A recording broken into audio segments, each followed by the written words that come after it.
চীনের সবচেয়ে বড় উদ্যোক্তা জ্যাক মা বলেছেন, আপনি যদি বানরকে কিছু টাকা আর কলা দেন তাহলে বানর টাকা না নিয়ে কলা নিবে, কারণ বানর জানে না টাকা দিয়ে অনেক কলা ক্রয় করা যাবে। তেমনি আপনি যদি মানুষকে কাজ এবং ব্যবসার অফার দেন তাহলে মানুষ কাজের অফার গ্রহণ করবে। ব্যবসার মাধ্যমে সে তার ভাগ্যকে পরিবর্তন করতে পারে, কারণ মানুষ চায় টাকা। তারা লট অফ টাইম স্কুল কলেজে পড়াশোনা করে অন্যের জন্য কাজ করতে চায়, কারণ তারা মনে করে পড়াশোনা তাদের বেঁচে থাকাকে সহজ করে। কিন্তু জ্যাক মা বলেন, মানুষ টাকার বিনিময়ে কাজ করে তার জীবনকে সহজ করতে চায়, কিন্তু সে যদি উদ্যোক্তা হতো তাহলে সে তার ভাগ্যকেই বদলাতে পারত, সাথে সাথে তার দেশকেও বদলাতে পারত। আপনি কি জানেন এই পৃথিবীতে সবচেয়ে বড় রিস্ক কি? একটা মাত্র ইনকামের উপর ডিপেন্ড করে চলতে থাকা। এটা একজন বিখ্যাত ধনী ব্যক্তি বলেছিলেন, আপনাকে এমন কিছু উদ্যোগ নিতে হবে যার ফলে আপনি ঘুমিয়ে থেকে টাকা ইনকাম করতে পারেন। আপনি একটা বাড়ি তৈরি করতে পারেন, মাস শেষে আপনি ভাড়া উঠাতে পারবেন। আপনার এমন একটা গাড়ি থাকতে পারে যেটা প্রতি মাসে টাকা পেইড করবে। ধনী ব্যক্তিরা টাকার জন্য কাজ করে না, ধনী ব্যক্তিরা টাকাকে দিয়ে কাজ করায়, আর গরিব ব্যক্তি টাকার জন্য কাজ করে। এটাই হচ্ছে সবচেয়ে বড় ডিফারেন্স। আমেরিকার একটা গবেষণায় দেখা গেছে, যারা উদ্যোক্তা 70%ই তারাই সবচেয়ে ধনী। জব করে কেউ ধনী হতে পারে না। যদি মানুষকে দেখানোর জন্য ধনী নয়, সত্যিকার অর্থেই ধনী হতে চান তাহলে আপনাকে লাইফ টাইম লার্নার হতে হবে। প্রতিদিন শিখতে হবে, গ্রো করতে হবে। আজকে আমি টায়ার্ড, নো এক্সকিউজ।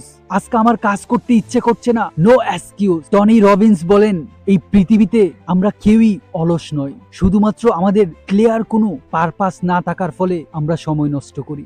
একটা সহজ জিনিস চিন্তা করুন, আপনি ঢাকায় যেতে চান, এখন যদি আপনি রাজশাহীর বাসে উঠেন তাহলে কি আপনি ঢাকায় যেতে পারবেন? কখনোই পারবেন না। তাই আপনার পারপাস, আপনার লক্ষ্য ক্লিয়ার থাকতে হবে। কোথায় যেতে চান এটা আগে আপনাকে ডিসাইড করতে হবে, তারপর সেই অনুযায়ী অ্যাকশন নিতে হবে। হোয়াই খুঁজে বের করতে হবে, আপনি কেন জীবনে সফল হতে চান। হোয়াই, যখন আপনার হোয়াইটা স্ট্রং হবে তখনই আপনি ভোরবেলা ঘুম থেকে উঠতে পারবেন। যদি হোয়াই স্ট্রং না হয় তাহলে আপনি চিন্তা করবেন, আরে আরেকটু ঘুমাই, আরেকটু আরাম করি, আরেকটু স্মার্টফোনে সময় নষ্ট করি। এই একটু একটু করেই জীবন শেষ হয়ে যাচ্ছে। একটা গবেষণায় দেখা গেছে, আমরা কোথাও মনোযোগ দিতে পারি না, কারণ এই স্ক্রিন টাইম আমাদের মনোযোগকে নষ্ট করে দিচ্ছে। এই ফেসবুক, হোয়াটসঅ্যাপ, ইউটিউব এমন ভাবে ডিজাইন করা হয়েছে যা এই যে স্ক্রলিং করে যাচ্ছেন আর আপনার ডোপামিন রিলিজ হচ্ছে।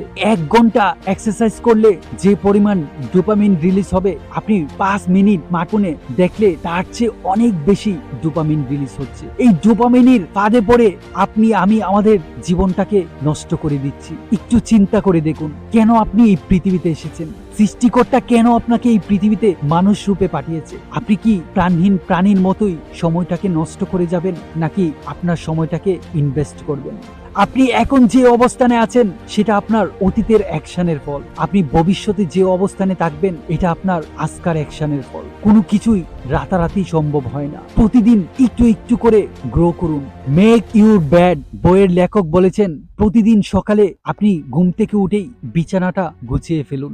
এতে আপনার মাইন্ড এই মেসেজ পাবে যে আপনি একটা কাজ কমপ্লিট করে ফেলেছেন। পরবর্তীতে আপনি আপনার পড়ার টেবিলটাকে গুছিয়ে ফেলুন। আপনার আলমারি, আপনার জামা কাপড় রাখার জায়গা, আপনার মানি ব্যাগ, আপনার ঘর, বারান্দা, রুমটাকে গুছিয়ে ফেলুন। এটাকে বলে কাইজেন মেথড। জাপানিরা এই ছোট্ট ছোট্ট বিষয়গুলোকে ইমপ্রুভ করে তাদের জীবন বদলে ফেলে। তারা প্রথমে ঘর গুছায়, আলমারি গুছায়, মানি ব্যাগ গুছায়, তারপর সিদ্ধান্ত নেয় নিজের জীবনকে কিভাবে গুছানো যায়। এই ছোট ছোট বিজয়কে যখন আপনি উদযাপন করবেন, এটাই আপনাকে বড় বিজয়ের দিকে নিয়ে যাবে। প্রমিস, আপনি প্রতিদিন নিজের সাথে কমিটমেন্ট করুন, আজকে আমি একটা জিনিসে ফোকাস করে একটু ডেভেলপ করব। প্রতিদিন এভাবে নির্দিষ্ট একটা জায়গায় ফোকাস করে আপনি আপনার সেই জায়গাটাকে ইমপ্রুভ করতে পারেন। প্রতিদিন 10 মিনিট সময় একটা নতুন স্কিলে ইনভেস্ট করুন। প্রতিদিন এই ছোট ছোট মুভি ক্লিপ, রোমান্টিক ক্লিপ, এই ভিডিও না দেখে নিজেকে ডেভেলপ করুন। চিন্তা করুন আমি ইংরেজি শিখবো, আমি উর্দু শিখবো,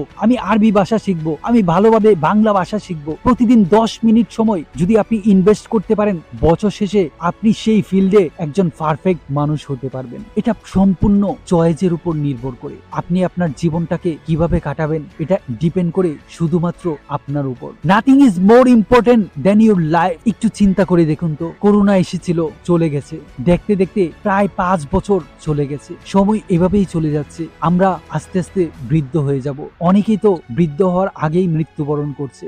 আপনি মৃত্যুবরণ করার আগে আপনার আমলকে গুছিয়ে নিন। কেন সৃষ্টিকর্তা আপনাকে এই পৃথিবীতে পাঠিয়েছে? নিশ্চয়ই তো কোনো উদ্দেশ্য আছে। আপনার সেই উদ্দেশ্যটাকে খুঁজে বের করুন। বিখ্যাত একজন মাইন্ড ট্রেনার বলেছিল, আপনি যেদিন জানবেন আপনি কেন এই পৃথিবীতে এসেছেন, আপনার উদ্দেশ্য কি, সেদিন আপনি রিবার্থ ডে পালন করুন। সেদিন থেকে আপনি আপনার জীবনকে অন্যভাবে দেখতে শুরু করবেন। কারণ এই পৃথিবীতে আসার অবশ্যই উদ্দেশ্য আছে। সৃষ্টিকর্তা কেন আপনাকে আশরাফুল মাখলুকাত হিসেবে এই পৃথিবীতে পাঠিয়েছে? আপনাকে জবাবদিহিতা করতে হবে। আপনি আপনার সময়টাকে কোথায় কাটিয়েছেন, কি করেছেন, মানুষের জন্য কি করেছেন, নিজের জন্য কি করেছেন, দেশের জন্য কি করেছেন। আপনি মানুষের দোয়া নিতে পারেন। মানুষের দোয়া অনেক বেশি ইম্পর্টেন্ট। আপনি আপনার চারপাশের পরিবেশকে গুছিয়ে নিন। এমন সব মানুষের সাথে চলুন যাদের কাছ থেকে আপনি শিখতে পারবেন। ধনী মাইন্ডসেট মানুষের সাথে চলুন। ধনী বলতে শুধুমাত্র টাকা পয়সার দিক দিয়েই ধনী না, মানসিক দিক দিয়ে যারা ধনী, যারা জ্ঞানের দিক দিয়ে ধনী, তাদের সাথে উঠা বসা শুরু করুন। আপনার জীবন পুরোপুরি বদলে যাবে। আমি আপনার স্বপ্নকে সাপোর্ট করি। Best of luck.